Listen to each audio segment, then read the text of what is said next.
Hey guys, welcome to Eclipse Education. जैसा कि आप जानते हैं, हमारे चैनल पे कंप्यूटर की एक सीरीज चल रही है। तो ये आने वाले बिहार में जो भी एग्ज़ाम्स होंगे, जैसे बिहार बिजली विभाग भर्ती, उसके लिए खास मैंने ये कोर्स डिज़ाइन किया है। तो उसमें जो कंप्यूटर का सिलेबस दिया गया है, काफ़ी लंबा चौड़ा है। तो मैंने सारे टॉपिक्स को कवर करने की कोशिश की है और सीरीज़ बाय सीरीज़ मैं एक-एक टॉपिक को डिस्कस करते जा रहा हूँ। तो इससे रिलेटेड थ्योरी सेक्शन पहले मैं लाऊँगा, उसके बाद हर टॉपिक से रिलेटेड एक एमसीक्यू का सीरीज लाऊंगा। तो आप लोग हमारे चैनल के साथ बने रहिए। तो चलिए हम लोग स्टार्ट करते हैं। हम लोगों ने बेसिक्स ऑफ कंप्यूटर में क्या क्या कौन कौन से टॉपिक डिस्कस कर लिए थे। Computer fundamental, functioning of computer organisation, types of computer, peripheral devices किस किस प्रकार के होते हैं, फिर हार्डवेयर सॉफ्टवेयर का भी एक वीडियो था। लास्ट वीडियो मैंने कंप्यूटर लैंग्वेज यानी कंप्यूटर भाषा से रिलेटेड एक वीडियो लाया था, थ्योरी सेक्शन। तो हार्डवेयर में एक इम्पॉर्टेंट पॉइंट रह गया है कंप्यूटर मेमोरी। तो आज की वीडियो में हम लोग कंप्यूटर मेमोरी को डिस्कस करेंगे, क्योंकि इससे भी बहुत सारे सवाल एग्जाम में आने की संभावनाएं रहती हैं। तो चलिए स्टार्ट करते हैं। कंप्यूटर मेमोरी यानी स्टोरेज डिवाइसेज, इसे स्टोरेज डिवाइसेज भी बोला जाता है। तो ये क्या होता है, ये पॉइंट बाय पॉइंट मैं डिस्कस करता हूँ। जिन उपकरणों का उपयोग डेटा और सूचना के भंडारण के लिए किया जाता है, उन्हें स्टोरेज डिवाइस या फिर मेमोरी डिवाइस के रूप में जाना जाता है। मतलब कि ऐसे यंत्र, ऐसे डिवाइस जिसमें हम लोग कोई डेटा को स्टोर करते हैं, डेटा या इंफॉर्मेशन को स्टोर करते हैं, उसे ही स्टोरेज डिवाइस बोला जाता है। जैसा यहाँ आप नाम देख सकते हैं, स्टोरेज डिवाइस। स्टोरेज मतलब कि जिसमें भंडारण किया जा सके, उसमें कुछ रखने की क्षमता हो। और डिवाइस मतलब कि ऐसे यंत्र, मतलब इलेक्ट्रॉनिक डिवाइस ही। फिर चलिए दूसरा पॉइंट हम लोग देखते हैं। इसका उपयोग कार्यों और अनुप्रयोगों को चलाने के लिए भी किया जाता है। मतलब जो मेमोरी डिवाइसेज होते हैं, उनका काम क्या होता है, एक तो उसमें हम लोग डेटा स्टोर करते हैं, डेटा और इंफॉर्मेशन स्टोर करते हैं, और दूसरा कोई टास्क और एप्लीकेशन को चलाने के लिए भी इसका इस्तेमाल किया जाता है। अब चलिए तीसरा पॉइंट हम लोग देखते हैं। Basically there are two types of storage devices. मतलब कि स्टोरेज डिवाइसेस दो तरीके के होते हैं, कंप्यूटर स्टोरेज डिवाइसेस। एक होता है प्राइमरी और दूसरा होता है सेकेंडरी। अब तीसरा पॉइंट हम लोग देखते हैं। लेकिन आजकल कुछ नए तरह के स्टोरेज डिवाइस विकसित हुए हैं, जैसे क्लाउड स्टोरेज या फिर ऑनलाइन बैकअप। तो ये तो हो गया फिजिकल फॉर्म के स्टोरेज डिवाइस, मतलब कि ऐसे फॉर्म में जिसे हम देख सकते हैं, छू सकते हैं। तो वो हो गया प्राइमरी स्टोरेज डिवाइस और सेकेंडरी स्टोरेज डिवाइस। लेकिन हम लोग डेटा को किसी और तरीके से रख सकते हैं, इलेक्ट्रॉनिक फॉर्म में, इंटरनेट पे। और वो उसमें हम लोगों को कोई डिवाइस की ज़रूरत नहीं पड़ती है। मतलब हम लोग बस यूज़र आईडी और पासवर्ड के थ्रू हम लोग उसमें लॉगिन करते हैं अपने अकाउंट में, और वहाँ हम लोग फोटो, पिक्चर, फाइल हम लोग सेव कर सकते हैं। जैसे ये स्लाइड की बात की जाए, ये प्रेजेंटेशन की, तो ये मैं अपने गूगल ड्राइव अकाउंट में सेव कर लूँगा और दुनिया के किसी भी कंप्यूटर पे, किसी भी इलेक्ट्रॉनिक डिवाइस पे मैं इसे ओपन करके देख सकता हूँ। तो वही कह रहा है स्टोरेज। क्लाउड स्टोरेज हो गया या फिर ऑनलाइन बैकअप, जैसे आपका गूगल ड्राइव हो गया, आई क्लाउड, बहुत तरीके के क्लाउड स्टोरेज वगैरह हैं। लेकिन हमको बेसिकली टॉपिक पढ़ना है प्राइमरी स्टोरेज और सेकेंडरी स्टोरेज डिवाइसेस के बारे में। अब चलिए चौथा पॉइंट हम लोग देखते हैं थ्योरी सेक्शन में। स्टोरेज डिवाइस या मेमोरी को मेगाबाइट, गीगाबाइट और आजकल टेराबाइट्स और इसी तरह इकाइयों में मापा जाता है। जैसे सिंपल भाषा में समझाता हूँ, अगर आपके घर में कोई बर्तन है, तो बर्तन की कुछ कैपेसिटी होगी, कुछ क्षमता होगी कि हाँ, उस बर्तन में हम लोग कितना लीटर, कितना केजी, वो जिस उपयोग के लिए वो बर्तन आपने खरीदा होगा, वो स्टोर कर सकते हैं। जैसे सपोज करिए आप एक बकेट लेते हैं, बाल्टी। तो बाल्टी भी कई सारे स्टोरेज साइज के आते हैं। जैसे किसी में 5 लीटर पानी हो सकता है, किसी में 10 लीटर पानी रखा जा सकता है। तो इसी तरीके के जो स्टोरेज डिवाइस होते हैं, कंप्यूटर स्टोरेज डिवाइस, उनका भी एक इकाई होता है कि मतलब उसमें हम लोग मेगाबाइट में डेटा स्टोर कर सकते हैं, गीगा बाइट में, या फिर टेराबाइट में। जैसे फॉर एग्जांपल अगर आप लोग मोबाइल खरीदते हैं, तो उसमें देखते हैं कि 6 GB रैम और 128 GB मेमोरी होता है। तो 6 GB जो रैम हुआ, वो प्राइमरी स्टोरेज डिवाइस हुआ, प्राइमरी मेमोरी हो गया, और 128 GB जो बोलता है, वो सेकेंडरी स्टोरेज हो गया। कोई भी डिवाइस के आगे आपका एक यूनिट लग गया, जैसे MB या GB, या फिर मेमोरी कार्ड आप लोग लेते हैं, तो उसके स्टोरेज के अकॉर्डिंग की 32 GB का या फिर 64 GB का, 128 GB का, नए नए प्रकार के मार्केट में अवेलेबल है। अब चलिए आगे हम लोग बढ़ते हैं। तो यही है स्टोरेज मेमोरी डिवाइस की इकाई। अब यहाँ हम लोग ध्यान से देखते हैं, इससे कई बार एग्जाम में क्वेश्चन पूछा जा सकता है। यहाँ क्या दिया गया है, यूनिट यानी इकाई और उसकी क्षमता। तो कंप्यूटर का जो मेमोरी होता है, उसका सबसे छोटा इकाई जो होता है वह बिट होता है। मतलब कि अगर एग्जाम्पल के तौर पे मैं बताऊं, अगर मानव शरीर में हम लोग बात करें, अगर साइंस में बायोलॉजी में आपने पढ़ा होगा कोशिकाओं में, कि इंसानी शरीर का सबसे जो बेसिक यूनिट होता है वह सेल होता है। मतलब कि सबसे छोटी इकाई जो होती है वह सेल होती है। या फिर दूसरे अगर भाषा में मैं समझाऊं तो अगर हम लोग रुपये पैसे की बात करें तो पैसे की सबसे छोटी इकाई जो होती है वह पैसा होता है। मतलब 100 पैसा मिलके 1 रुपये बनता है, फिर 100 रुपये बन के 100 का नोट बनता है। तो इसी तरीके से कंप्यूटर का भी जो मेमोरी यूनिट होता है उसका कैपेसिटी होता है, उसका साइज होता है, और ये उसकी इकाई है, इकाई में ही दर्शाया जाता है। तो यहाँ हमने देखा कि सबसे छोटी इकाई जो कंप्यूटर की होती है वह बिट्स नहीं, बिट। तो इसकी जो क्षमता होती है या तो 0 या 1। तो कंप्यूटर, जैसे मैंने भाषा में समझाया था कंप्यूटर भाषा में, कि कंप्यूटर सिर्फ एक ही भाषा समझती है, वो है बाइनरी डिजिट, या तो 0 या फिर 1। तो यह अगर 0 की बात की जाए तो वह ये 1 बिट का होगा, और अगर 1 की बात की जाए यह तो 1 बिट का होगा। बिट से बड़ा होता है निब्बल। एक निब्बल बराबर होता है 4 बिट्स। फिर निब्बल से बड़ा होता है 1 बाइट। 1 बाइट में कितने बिट्स होते हैं? तो 8 बिट्स होते हैं। फिर उससे बाइट से बड़ा होता है किलोबाइट, जैसे केबी लिखा जाता है, एग्जाम में फुल फॉर्म भी पूछा जा सकता है। तो 1 किलोबाइट बराबर 1024 बाइट्स। बाइट से बड़ा होता है एमबी यानी मेगाबाइट। तो ये होता है 1024 किलोबाइट। ये यूनिट आप लोग लिख के याद कर लीजिएगा, काफ़ी आसान है, देखने में हो सकता है कॉम्प्लिकेटेड लगे लेकिन ये काफ़ी आसान होता है। फिर मेगाबाइट से बड़ा होता है गीगाबाइट। तो 1 गीगाबाइट होता है 1024 मेगाबाइट्स के बराबर। फिर गीगाबाइट से बड़ा होता है टेराबाइट यानी टीबी। तो अब जो कंप्यूटर के हार्ड डिस्क आ रहे हैं वो टीबी में आ रहे हैं। तो 1 टीबी बराबर 1024 गीगाबाइट। फिर टेराबाइट से बड़ा होता है पेटाबाइट। पेटाबाइट से एक्साबाइट। एक्साबाइट से बड़ा होता है जेटाबाइट, और जेटाबाइट से बड़ा होता है योटाबाइट। तो ये सब बहुत ज़्यादा इंपॉर्टेंट नहीं है, लेकिन आप अपने जानकारी के लिए इसे भी आप नोट डाउन कर सकते हैं, हो सकता है एग्जाम में पूछा जाए। लेकिन जनरली टेराबाइट, क्योंकि मार्केट में सबसे ज़्यादा अगर अभी कोई मेमोरी चल रही है तो वह टेराबाइट में ही, 1 टेराबाइट, 2 टेराबाइट, 4 टेराबाइट का हार्ड डिस्क इसी तरीके से चल रहा है। अब चलिए आगे की स्लाइड में हम लोग देखते हैं। तो यहाँ मैंने एक इमेज के थ्रू दर्शाने की कोशिश की है कि हार्ड जो मेमोरी होता है, कंप्यूटर मेमोरी किस तरीके से काम करता है। तो ये है आपका हार्ड डिस्क, ये सेकेंडरी मेमोरी है। आगे की स्लाइड में हम लोग देखेंगे सेकेंडरी मेमोरी क्या होती है और प्राइमरी मेमोरी क्या होती है। तो हार्ड डिस्क जो जो डेटा होता है वह रैम में जाता है, यह प्राइमरी मेमोरी है।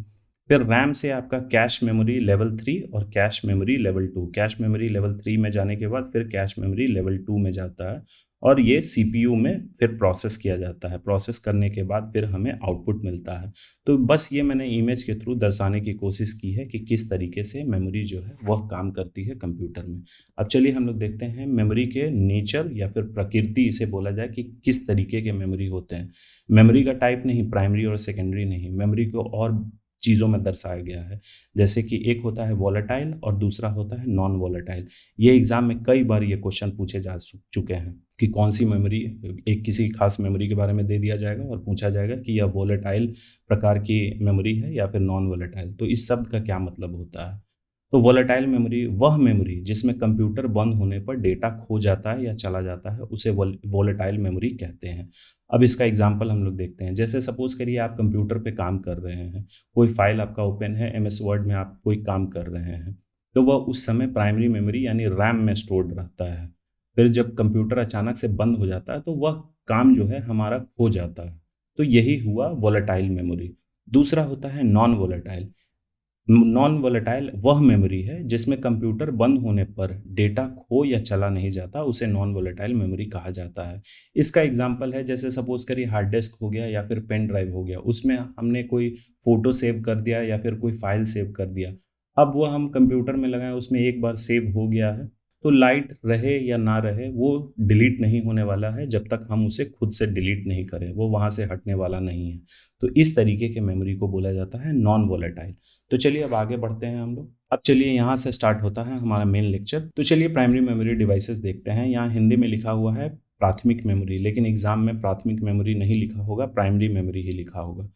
तो प्राइमरी मेमोरी को मुख्य मेमोरी या फिर आंतरिक मेमोरी के रूप में भी जाना जाता है। तो इसे प्राथमिक मेमोरी के अलावा मुख्य मेमोरी भी बोला जाता है या फिर इंटरनल मेमोरी, आंतरिक मेमोरी। तो ये कहने का मतलब क्या है कि मुख्य मेमोरी मतलब कि इसके बिना कंप्यूटर चल ही नहीं सकती। जैसे कि पेरिफेरल डिवाइसेस में मैंने आपको पढ़ाया था कि कंप्यूटर के ये सब मेन कंपोनेंट होते हैं, ये पेरिफेरल डिवाइस नहीं है, ये है तो हार्डवेयर लेकिन ये पेरिफेरल डिवाइस नहीं है। मतलब कि अगर कंप्यूटर से आप रैम हटा दीजिए तो कंप्यूटर स्टार्ट ही नहीं होगा। लेकिन अगर आप हार्ड डिस्क हटा दो या फिर पेन ड्राइव हटा दो तो कंप्यूटर स्टार्ट हो जाएगा, कीबोर्ड हटा दो तो स्टार्ट हो जाएगा। तो ये है तो आपका हार्ड डिस्क, लेकिन ये पेरिफेरल डिवाइस नहीं है, इसीलिए इसे प्राइमरी मेमोरी बोला जाता है। और भी कई सारे कारण हैं प्राइमरी कहने का। तो यह एक ऐसी मेमोरी है जिसे कंप्यूटर पहले या सीधे इस्तेमाल करता है। जब कंप्यूटर स्टार्ट होता है ना तो सबसे पहले वह रैम के डेटा को रीड करता है। अब रैम में डेटा आता कहाँ से है? ये वॉलेटाइल है, मतलब कि जब तक जिस एप्लीकेशन पे हम काम कर रहे हैं, जो काम कर रहे हैं, वो उस समय रैम में लोड होता है हार्ड डिस्क से या फिर पेन ड्राइव से। हार्ड डिस्क से रैम में डेटा स्टोर होता है, हमने पीछे डायग्राम में देखा था। तो जब तक वो काम हो रहा है, जब कंप्यूटर स्टार्ट करते हैं तो सबसे पहले ऑपरेटिंग सिस्टम लोड होता है। ऑपरेटिंग सिस्टम हमारा हार्ड डिस्क में सेव होता है, क्योंकि इसकी साइज़ बड़ी होती है, इसीलिए हम लोग हार्ड डिस्क में सेव करते हैं। यहाँ से रैम छोटे छोटे टुकड़ों में इसे क्या करता है, एक एक पार्ट करके, इसीलिए कंप्यूटर स्टार्ट होने में थोड़ा टाइम लगता है। रैम का साइज़ जितना बड़ा होगा कंप्यूटर उतना ही फास्ट स्टार्ट होगा। तो छोटे छोटे पार्ट में रैम स्टार्ट होता है, सीपीयू प्रोसेस करता है। तो इसीलिए कंप्यूटर सबसे पहले रैम को रीड करता है, यानी प्राइमरी मेमोरी को रीड करता है। It is very fast and small is size, मतलब कि यह छोटा होता है और बहुत ही फास्ट होता है सेकेंडरी मेमोरी के कंपैरिजन में। सेकेंडरी मेमोरी क्या होता है हम लोग आगे देखेंगे। प्राइमरी मेमोरी जो होता है इसका साइज़ काफ़ी छोटा होता है। रैम अगर आप लोगों ने सीपीयू में देखा होगा अपने कंप्यूटर में, तो वो बहुत छोटा होता है। चलिए अब किस किस टाइप के प्राइमरी मेमोरी होते हैं। तो सबसे पहला होता है रजिस्टर, फिर दूसरा होता है कैश मेमोरी, तीसरा रैम और चौथा रोम। तो चलिए एक एक करके इन मेमोरी को हम लोग डिस्कस करते हैं। सबसे पहले हम लोग डिस्कस करते हैं रजिस्टर्स। तो रजिस्टर्स क्या होता है? रजिस्टर एक प्रकार की कंप्यूटर मेमोरी है जिसे सीधे प्रोसेसर या सीपीयू, सेंट्रल प्रोसेसिंग यूनिट में बनाया जाता है, जिसका उपयोग निर्देशों के निष्पादन के दौरान डेटा को स्टोर और हेरफेर करने के लिए किया जाता है। मतलब कि यह जो मेमोरी होता है, यह सीपीयू जो हम लोगों ने पढ़ा था, जिसे प्रोसेसर भी बोला जाता है, उसमें एएलयू कंट्रोल यूनिट और मेमोरी यूनिट होता है। तो उसी में एक यूनिट होता है आपका रजिस्टर।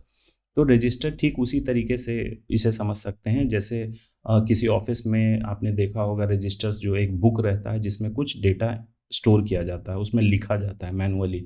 लेकिन यहाँ कंप्यूटर के संदर्भ में बात हो रही है, तो रजिस्टर जो होता है वो सीपीयू पे ही इनबिल्ट रहता है। ऐसा नहीं कि ये अलग से कोई कंपोनेंट रहता है। जैसे रैम एक अलग से कंपोनेंट होता है, रोम एक अलग से कंपोनेंट होता है, लेकिन रजिस्टर अलग से कंपोनेंट नहीं होता। ये इसी सीपीयू चिप पे ही बनाया जाता है इसे, और कंप्यूटर इसे सीधे डायरेक्ट प्रोसेस करता है, मतलब इसे इस्तेमाल करता है। दूसरा है आपका कैश मेमोरी। तो कैश मेमोरी क्या होता है? यह एक छोटे आकार की उच्च गति वोलेटाइल मेमोरी प्रणाली है। प्राइमरी मेमोरी जितने होते हैं मोस्टली वह वोलेटाइल होते हैं, सिर्फ रोम को छोड़ के। रोम में एक बार जो डेटा सेव हो गया, अब लाइन कटे रहे उससे कोई फर्क नहीं पड़ता, उसमें जो डेटा एक बार स्टोर हो गया वो स्टोर रहता ही है। लेकिन रजिस्टर, रैम और कैश मेमोरी जो होता है यह वोलेटाइल होता है, मतलब कि यह सिर्फ कुछ समय के लिए ही उसमें डेटा स्टोर होता है, और अगर जब लाइन कट जाए तो वह डेटा चला जाता है, खो जाता है। तो यहाँ यही बोला जा रहा है, यह एक छोटे आकार की उच्च गति वोलेटाइल मेमोरी प्रणाली है जो प्रोसेसर को उच्च गति डेटा अभिगमन करती है, अभिगमन प्रदान करती है। मतलब कि यह प्रोसेसर को डेटा रीड करने में मदद करती है, और ये बहुत ही छोटी होती है। ये भी आपका सीपीयू जो प्रोसेसर होता है उस चिप पे एक तरफ रजिस्टर होता है और दूसरे तरफ कैश मेमोरी होता है। तो कैश मेमोरी जो होता है इसका उपयोग 3 स्तरों, लेवल 1, लेवल 2 और लेवल 3 में किया जा सकता है। मतलब इसमें 3 कैश मेमोरी होते हैं लेवल वाइज, लेवल 1, लेवल 2 और लेवल 3। अब चलिए रजिस्टर और कैश मेमोरी, बहुत ज़्यादा एग्जाम में इसमें सवाल नहीं आते, बस ये पूछा जाता है कि ये किस टाइप का मेमोरी है, प्राइमरी मेमोरी या फिर सेकेंडरी मेमोरी। तो ये प्राइमरी मेमोरी है और वॉलेटाइल इन नेचर होता है, मतलब प्रकृति में यह वॉलेटाइल होता है। तो यहाँ आप देख सकते हैं इमेज में मैंने दर्शाया है, यह प्रोसेसर है मतलब सीपीयू। इसमें एएलयू यूनिट होता है, कंट्रोल यूनिट होता है, मेमोरी यूनिट होता है, और इधर आप लोग देख लीजिए कैश मेमोरी हो गया, यह लेवल 1 है। फिर इसमें नीचे होगा लेवल 2, फिर इसके नीचे होगा लेवल 3, और इस तरफ रजिस्टर है। तो ये दोनों डेटा जो है आदान प्रदान करते हैं, मतलब इसमें डेटा को स्टैक किया जाता है, मतलब एक सीक्वेंस में अरेंज किया जाता है, और कौन डेटा कब चाहे, कब ज़रूरत है, कौन सी डेटा को पहले प्रोसेस करना है, ये कैश मेमोरी के पास जाता है, और फिर उसके बाद ऊपर में इसका प्रोसेसिंग होता है। तो चलिए अब आगे बढ़ते हैं हम लोग। अब तीसरा जो सबसे इम्पॉर्टेंट है वो है रैम। रैम का फुल फॉर्म क्या होता है? Random access memory. तो यह रैंडम एक्सेस मेमोरी है, किसी भी कंप्यूटर सिस्टम की मुख्य मेमोरी होती है, प्राइमरी मेमोरी होती है। रैम कंप्यूटर के सीपीयू द्वारा सीधे पठनीय है, मतलब कि कंप्यूटर का जो सीपीयू होता है वो डायरेक्टली रैम को रीड करता है, लेकिन हार्ड डिस्क को डायरेक्टली रीड नहीं करता है। यहाँ आप ध्यान दीजिएगा, रैम को डायरेक्टली रीड करता है, इसीलिए इसे प्राइमरी मेमोरी बोला जाता है, मुख्य मेमोरी। यह प्रकृति में वोलेटाइल है, जैसा कि मैंने पहले आपको बताया। रैम में डेटा सिर्फ कुछ ही समय के लिए स्टोर होता है। जब हम उस एप्लीकेशन पे या फाइल पे काम कर रहे हैं तभी तक रैम में डेटा रहेगा। जैसे ही उस एप्लीकेशन को हम बंद करते हैं, रैम से डेटा हट जाता है। इसका एग्जांपल कई बार आप लोग देख सकते हैं, अगर आप मोबाइल अपना आपका कई बार क्या होता है, स्लो प्रोसेस करने लगता है, या फिर कंप्यूटर जो है वह स्लो धीरे काम करना शुरू कर देता है। तो उसके सेटिंग में जब आप लोग जाके देखिएगा तो क्या होता है कि रैम का जो मेमोरी होता है, जैसे जो भी रैम है, 4 GB रैम है, 8 GB रैम है, 6 GB रैम है, तो वो आप देखिएगा कि रैम का जो साइज़ है वो उस समय फुल होया हुआ रहता है। फिर हम लोग कई सारे एप्लीकेशन को बंद करते हैं तो रैम का जो मेमोरी होता है वो फ्री होते जाता है। तो यही इसीलिए यह दर्शाता है कि रैम में जो डेटा होता है वह कुछ ही समय के लिए स्टोर होता है जब तक हम उस पे काम कर रहे हैं। तो ये हमने समझ लिया रैम का बेसिक क्या होता है। अब हम जानते हैं रैम के प्रकार। रैम किस किस प्रकार के होते हैं? तो रैम 2 प्रकार के होते हैं, एक डी रैम और एक एस रैम। तो डी रैम का फुल फॉर्म होता है डायनेमिक रैंडम एक्सेस मेमोरी, और एस रैम का फुल फॉर्म होता है स्टैटिक रैंडम एक्सेस मेमोरी। तो एग्जाम में अगर क्वेश्चन आएंगे कि रैम किस किस प्रकार के होते हैं, तो बस यही आएगा, डी रैम और एस रैम। इससे ज़्यादा बहुत ज़्यादा टेक्निकल नहीं आएगा क्वेश्चन, क्योंकि टेक्निकल के लिए आपको फिर कंप्यूटर के लिए ग्रेजुएट होना पड़ेगा, और एग्जाम में वो 10th 12th लेवल तक ही क्वेश्चन पूछा जाता है। तो काफ़ी टेक्निकल हो जाता है कि डायनेमिक रैम और स्टैटिक रैम में क्या डिफरेंस होता है। अगर फिर भी आपको जानने की जिज्ञासा है तो आप कमेंट करके बताइएगा। इस पे मैं अलग से एक लेक्चर ले आऊँगा, डायनेमिक रैम और स्टैटिक रैम में क्या डिफरेंस होता है। तो ये आप रैम का एग्जांपल देख सकते हैं, ये रैम का इमेज है। इस तरीके का रैम होता है, ये डेस्कटॉप सीपीयू में लगता है, डेस्कटॉप कंप्यूटर में ये लगता है। लैपटॉप में रैम इसी तरीके का होता है, लेकिन उसका साइज़ थोड़ा छोटा होता है, और मोबाइल में तो बहुत छोटा होता है, और वह उसके बोर्ड पे जो मदर बोर्ड होता है उस पे वह सोल्डिंग किया हुआ रहता है, मतलब कि वह फिक्स्ड रहता है। अब चलिए लास्ट मेमोरी हम लोग देखते हैं, रोम। तो रोम क्या होता है? रोम का सबसे पहले हम लोग फुल फॉर्म जानते हैं। रोम का फुल फॉर्म होता है रीड ओनली मेमोरी। जैसा कि यहाँ आप देख सकते हैं, रीड ओनली मतलब कि इसे सिर्फ पढ़ा जा सकता है। तो रोम का मतलब रीड ओनली मेमोरी है, जो एक नॉन वोलेटाइल मेमोरी है। अब यहाँ आप ध्यान दीजिएगा, यह एक नॉन वोलेटाइल है, मतलब कि इसमें डेटा जो है वो परमानेंटली फिक्स्ड हो जाता है। ऐसा नहीं है कि जिस वक्त तक हम काम कर रहे हैं और लाइट चला गया तो, या फिर कंप्यूटर अचानक से बंद हो गया तो रोम से डेटा वो मिट जाएगा, ऐसा नहीं है। इसीलिए यह नॉन वोलेटाइल होता है प्रकृति में, जिसका मतलब है कि रोम की सामग्री खो नहीं जाएगी यदि कंप्यूटर बंद हो जाए। तो ये नॉन वोलेटाइल का आपने मतलब समझा। यह है तो प्राइमरी मेमोरी, लेकिन यह नॉन वोलेटाइल प्रकृति का है। अब चलिए दूसरा पॉइंट हम लोग देखते हैं। रोम एक प्रकार का आईसी, जिसे इंटीग्रेटेड सर्किट चिप है, जिसमें चिप निर्माण कंपनी द्वारा डेटा और प्रोग्राम जड़ दिया जाता है। इसका एग्जाम्पल है बायोस चिप। अब आप लोग काफ़ी कंफ्यूज हो रहे होंगे कि बायोस चिप क्या होता है। तो अगर कंप्यूटर का मदरबोर्ड आपने देखा होगा तो उसमें आप देखिएगा कि एक चिप होता है छोटा सा, उसे बायोस चिप बोला जाता है। तो उसमें क्या होता है ना, कि जैसे कंप्यूटर जब आप स्टार्ट करते हैं तो उसमें आपके कंप्यूटर में जो भी ऑपरेटिंग सिस्टम इंस्टॉल्ड है, चाहे विंडोज़ 10 हो, 11 हो, 7 हो, एक्सपी हो, या फिर आपका मैकिन्टॉश हो या एंड्रॉयड हो, तो स्टार्ट करते हैं तो जो जिस भी कंपनी का वो कंप्यूटर है या फिर मोबाइल है, सबसे पहले वह डिस्प्ले होता है। जैसे कि अगर सपोज करिए आप सैमसंग का मोबाइल यूज़ कर रहे हैं, या फिर रेडमी, ओप्पो, कोई भी, तो जब आप मोबाइल ऑन करते होंगे, या कंप्यूटर में मैं बात करूं डेल, एचपी, एसर, तो शुरू में जो लोगो आता है Dell, HP, Acer, Samsung, Oppo, ये कभी डिलीट नहीं होगा। मोबाइल को आप कितना भी फॉर्मेट कर दीजिए ना, ये कभी डिलीट नहीं होता। तो यही डेटा जो है वह रोम में स्टोर्ड होता है। तो इसीलिए ये कहा जा सकता है कि यह नॉन वोलेटाइल प्रकृति में होता है। अब चलिए रोम के बारे में हम लोगों ने बेसिक पॉइंट्स जान लिया। इसके बेसिक पॉइंट्स में हमने देखा कि रोम का फुल फॉर्म होता है रीड ओनली मेमोरी, और यह होता तो प्राइमरी मेमोरी है, लेकिन नॉन वोलेटाइल प्रकृति का है। चलिए अब हम लोग देखते हैं रोम किस किस प्रकार के होते हैं। तो पी रोम होता है, ईपी रोम होता है, और डबल ई पी रोम होता है। तो ये क्या डिफरेंस है इसमें, ये क्या होते हैं, चलिए हम लोग देखते हैं। ये देखिए रोम का इमेज मैंने लगा दिया है। ये कंप्यूटर में अगर आप लोग देखिएगा उसके मदरबोर्ड पे तो इस तरीके का एक चिप लगा हुआ होगा जिसे इंटीग्रेटेड सर्किट बोला जाता है। यही होता है रोम। इसमें डेटा एक बार स्टोर कर दिया जाता है, फिर इसे डिलीट नहीं किया जा सकता। अब चलिए हम लोग रोम के प्रकार देखते हैं। तो रोम के भी कई सारे प्रकार होते हैं, जैसा कि हमने देखा P ROM, E P ROM और ई पी रोम। तो चलिए सबसे पहले पी रोम के बारे में जानते हैं। इसका फुल फॉर्म क्या होता है? फुल फॉर्म आप लोग ध्यान से भी याद कर लीजिएगा, क्योंकि कई बार एग्जाम में सिर्फ फुल फॉर्म ही पूछा जाता है।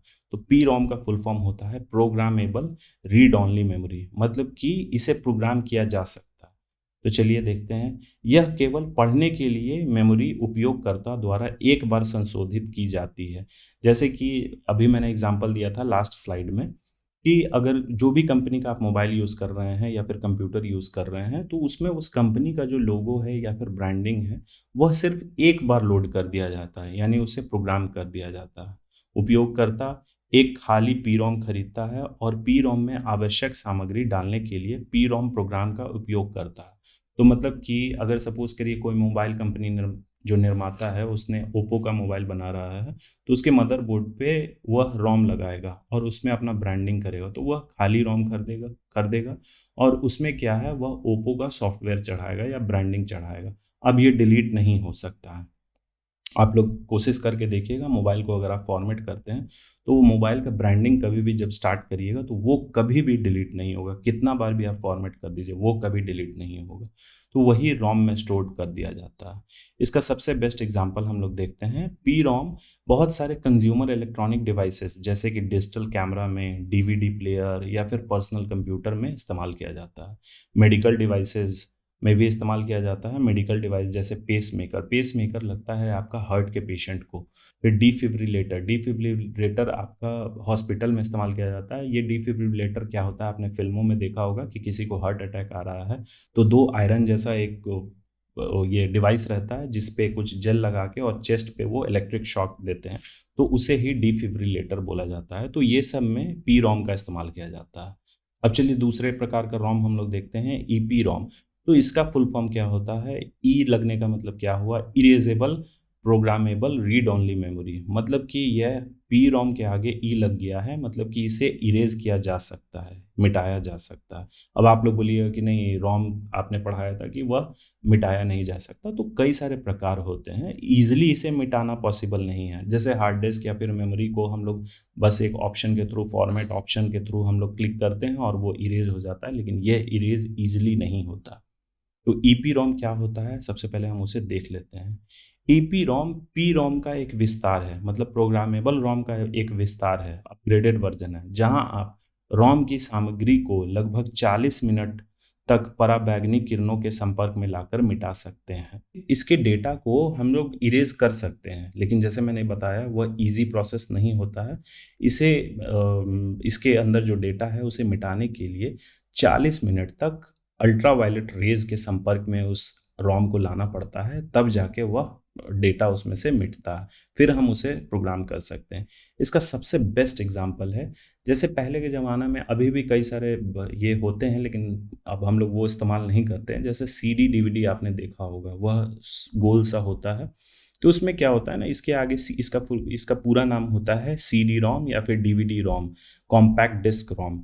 तो यह भी एक रोम प्रकार का रोम ही होता है, लेकिन यह ईपी रोम का एग्जाम्पल है। मतलब कि सीडी भी कई प्रकार के आते थे। एक होता है सिर्फ नॉर्मल सीडी रोम, उसमें एक बार डेटा ये लिख दिया गया, मतलब प्रोग्राम कर दिया गया, तो वह मिट नहीं सकता।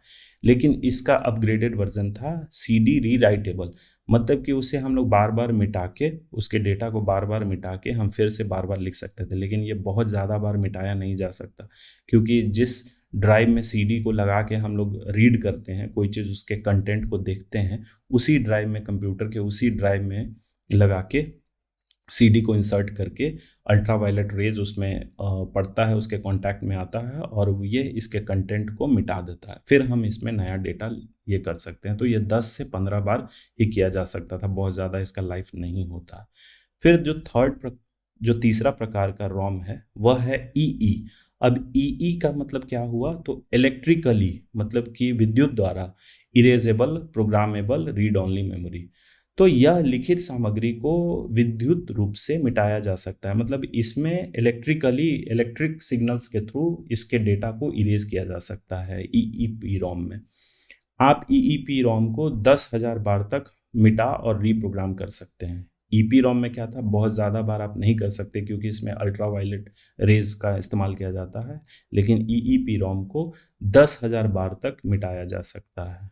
यहाँ हमने देखा रोम के प्रकार, पी रोम, ईपी रोम और ईईपी रोम। इसका फुल फॉर्म आप लोग ध्यान से रट लीजिएगा। अब चलिए आगे बढ़ते हैं हम लोग सेकेंडरी स्टोरेज डिवाइसेस। तो प्राइमरी स्टोरेज डिवाइसेस में हमने देखा कि कौन कौन किस किस प्रकार के प्राइमरी स्टोरेज डिवाइसेस होते हैं, उसका प्रकृति क्या होता है, वॉलेटाइल होता है, नॉन वॉलेटाइल होता है। इससे रिलेटेड मैं एक एमसीक्यू ज़रूर ले आऊँगा, उससे फिर आपका जो कंसेप्ट है वो क्लियर हो जाएगा। तो चलिए यहाँ हम लोग देखते हैं सेकेंडरी मेमोरी, या फिर इसे स्टोरेज डिवाइस भी बोलते हैं।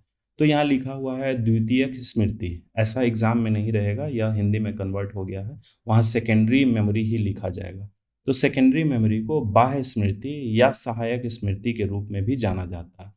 तो मतलब कि यह सेकेंडरी मेमोरी जो है एक्सटर्नल मेमोरी, मतलब कि ये बाहर इसे इस्तेमाल कर सकते हैं, इसे हम लोग कैरी कर सकते हैं अपने पॉकेट में। लेकिन प्राइमरी मेमोरी को हम लोग डेस्कटॉप से बार बार निकाल के हम कहीं कैरी नहीं कर सकते, क्योंकि उसमें डेटा परमानेंटली तो स्टोर्ड रहता नहीं है, इसीलिए वह इंटरनल मेमोरी हो गया। कंप्यूटर सीपीयू कैबिनेट के अंदर लगता है, लेकिन यह सीपीयू कैबिनेट के अंदर नहीं लगता है, यह बाहर से ही। तो इसे इसीलिए बाह्य मेमोरी बोला जाता है, या फिर ऑक्सिलरी मेमोरी, मतलब सहायक मेमोरी। यह मेन मेमोरी को हेल्प करता है।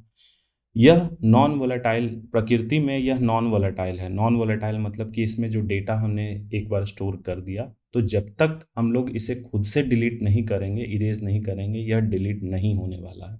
तो इसीलिए यह प्रकृति में नॉन वोलेटाइल होता है, क्योंकि यहाँ दिया गया है क्योंकि डेटा खो नहीं जाता है जहाँ तक कि कंप्यूटर भी बंद हो जाए। मतलब अगर आपके पेन ड्राइव में कोई डेटा है, आप कंप्यूटर में उसे इंसर्ट करके चला रहे हैं और कंप्यूटर ऑफ हो जाए, तो पेन ड्राइव से वो डेटा खो नहीं जाएगा, तो या फिर मिट नहीं जाएगा। तो इसीलिए यह नॉन वोलेटाइल प्रकृति का है।